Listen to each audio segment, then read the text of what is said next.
Perspective is everything, but no matter how you shape the numbers, it's pretty alarming the declines of the stocks in the COMEX and the LBMA with regards to gold, silver, and platinum and palladium. Let's explore!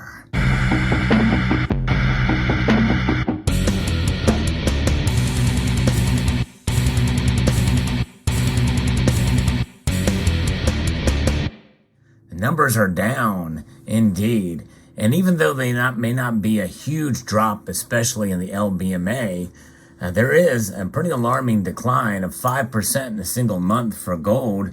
I'm going to first report here from Shift Gold that talks about this. I'm going to take a look as well as the LBMA stocks to get an idea of where we stand there.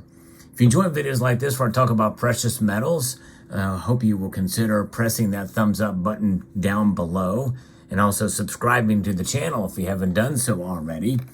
A 5% decline in gold COMEX inventory in a single month. Now, we're going to go through this, and we're referencing some charts that are kind of hard to understand. So I'm going to try to do my best to kind of explain it here as an idea of where this drop is. But there's some language we need to understand. Actually, I had done a video in the past that kind of explained what the COMEX is that they did a report on quite some time ago as well. If you can check that video out, just search on my channel for COMEX or what is the COMEX or whatever, and it should show up. But essentially what we have is two different categories. We have a registered, which is the warrant assigned and can be used for essentially for delivery. It's ready for delivery. It's registered to be delivered.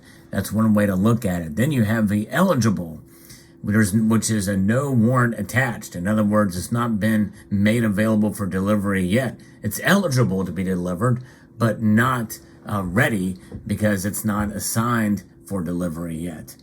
And when we see what's happening over the last year here, 10 of those months in the past year have seen outflows from the COMEX vaults. And February has had 500,000 ounces leave the vault month to date, following 900,000 seen in January. And the daily outflows have picked back up again after a relatively slow December, which is not unexpected for this illustrious yellow metal here in those vaults. Since January 20th, there have been 9 days where more than 75,000 ounces were taken out of the COMEX vaults.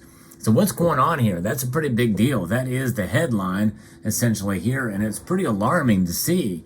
But you know what? When we take a look at gold in the LBMA, even in comparison to where it is now, that's a pretty alarming outflow, I would say. Pledged gold has seen a pretty big decline as well since July of last year, falling about a quarter of its whole stockpile, or about 600,000 ounces. Now, silver, outflows of this illustrious white metal, as it were, here, that has picked up. In other words, the increase in the amount of silver leaving the COMEX have picked up in recent months here after a modest inflow during December. I also outlined that in another video where we saw an inflow of silver into the LBMA, although modest is really an understatement. It's barely anything really went in there. We'll talk about that momentarily. As the market heads towards a major delivery month in March, it will be interesting to see if the COMEX is forced to restock to satisfy delivery requests. And that would suggest that zero is not the true bottom, but instead somewhere above that. The daily activity shows that eligible has lost more than 5.5 million ounces in a month. Registered has flatlined hard since February the 8th. And total registered stock now just sits under 32 million ounces, which is now a new low for the move.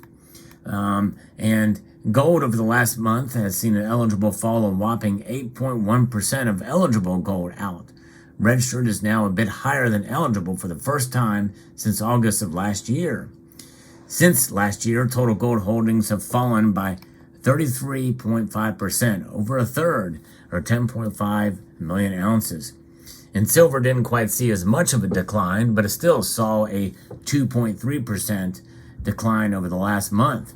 The 3-year drop for registered silver has exceeded 110 million ounces, and that's over 3/4%, or three quarters of the stock. That's 77.7%. 50 million of that has happened in the last year alone. Big moves in those markets, which has had almost no effect on the price, remarkably enough. Sooner or later, it's going to catch up, though, I feel, and we will see the price reflect, especially if we continue to see outflows consistent, especially with March being a pretty big month. Palladium and platinum are much smaller markets, but it's possible that that's where the market breaks first. And you've heard me talk about the breaking of the COMEX. That very well could happen. We'll see. But if it does, it'll probably happen with the platinum and palladium markets first. And they saw declines of around 1% for the month. Palladium is about to enter its major month with only 52.7 thousand ounces in the vault. That's it. Crazy to think about. Platinum took it on the chin in January, and the COMEX had to scramble to restock supplies. Now palladium is up and could face a similar squeeze if investors sense there's not enough supply to cover demand. Volatile markets platinum and palladium are. And here are this illustrious, I don't know if you wouldn't call it a white metal, but maybe bluish, kind of a bluish, dark, deep luster shine to it. This metal here is one that certainly has baffled us as a fringe precious metal. Very volatile, and the COMEX vault breaking, will it have an impact? I think it very well could, and we could see these metals explode. But who knows at this point? I say that with sort of a jaded feeling, because there's been plenty of other times when I've thought for sure that would see palladium and platinum, break out. Platinum is below $1,000 now as I record this video. So we had 6 vaults lost gold over the month. Only one has added, and that's HSBC. When we look at gold's statistics here, JP Morgan and Malka both saw supply shrink by more than 10%. Last week, we only saw net outflows affecting 6 vaults. And silver also saw steady outflows across nearly all the vaults. Only Delaware and Loomis saw a little bit of inflows there. So there's the notions and the numbers there.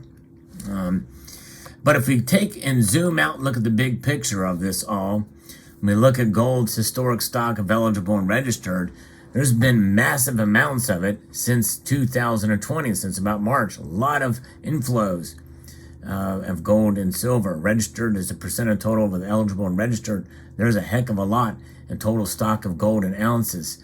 So we're still have a ways off to get to those levels again. So with COMEX, I don't think it's quite as much of a problem as it would be for the LBMA because of the numbers, at least from the chart I'm seeing. It was a massive increase that we saw at the beginning of the pandemic. And in September 2019, all the registered stood for delivery.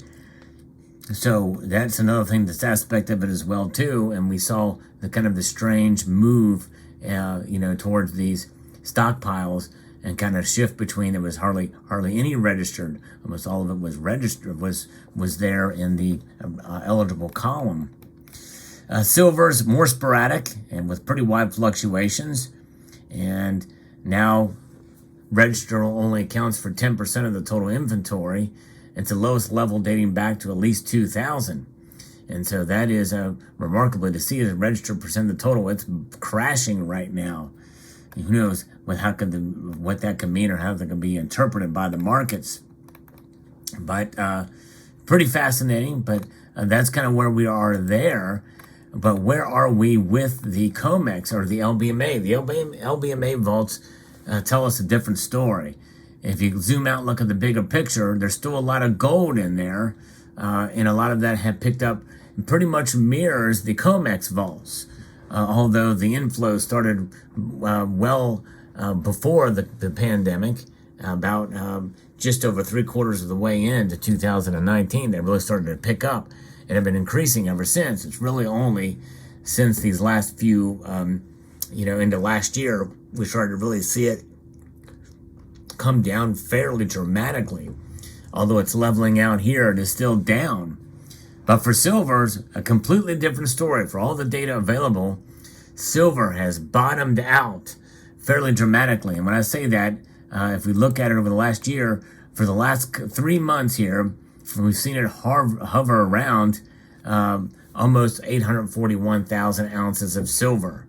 In fact, we only saw in December it go up slightly, only slightly, to almost breaking through the 841,000, but it never got there.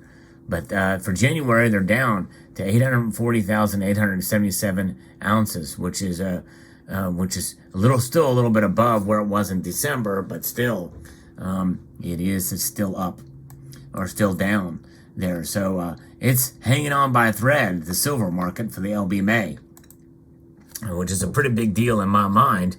Although, again, as is the case with the COMEX, the markets don't seem to care about this stuff, and you can interpret that however you want. But I just thought I would share and report with you what's going on there. How important is this overall? I think it's, I don't know, since these agencies were created essentially to back up some of these ETFs, people don't really test it. So maybe they can feel they can flirt with this, because how many people, when they buy a silver or gold ETF, actually want to take delivery of the physical? Not many, except for us physical stackers that do it, that buy it on our own, like these pieces here. But you pay a premium for them no matter what you buy, silver, gold, or platinum, or palladium. So there you have it. Let me know what your thoughts are in the comment section below. Hope you found this video insightful, educational, and informative. I want to encourage you to please rate, share, comment, and subscribe, and leave you with a multitude of gratitude to you all.